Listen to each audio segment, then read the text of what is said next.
Hello everyone, आज चाहिँ म बनाउँदैछु चिकन पकोडा। सो चिकन पकोडाको लागि चाहिँ मैले यहाँ मेरिनेट गरिसकेँ। अब यसलाई चाहिँ मेरिनेट गरेर राख्नुपर्ने हुन्छ। सो मैले यहाँ फ्लोयल पेपरले एकदम छोपेर राख्दैछु र यो चाहिँ मैले दिउँसो इभिनिङ टाइममा आफ्टरनुन टाइममै मेरिनेट गरेर राखेको फ्रिजमा, किनभने चाहिँ मलाई बेलुका बनाउनु छ। सो म त्यो मेरिनेट गरिराखेर नानीलाई वकमा गएँ। अन्त वकमा जाँदा हेर्नु यति आम झरेको थियो, लिएर आएँ है।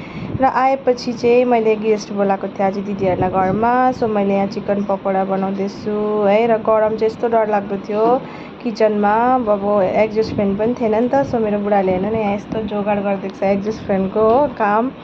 सो यसले गर्दा चाहिँ अलिकति शीतल भएको थियो।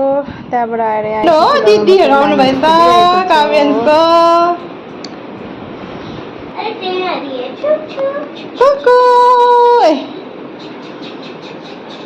नानीहरूसँग खेल्दा नखेल्दा मेरो बुढाले एकदमै दामी स्यालेड काटेर राख्नुभएछ। सो मोमो पनि ल्याइदिनु भएको थियो दादाले है। र आज चाहिँ यहाँनिर अब यस्तो हामी चाहिँ खानाहरू खायौँ र मैले चाहिँ भिडियो क्लिप पुरा गर्नु पाइनँ है, गरमले गर्दा, नानीहरूले गर्दाखेरि। So thank you for watching, bye by.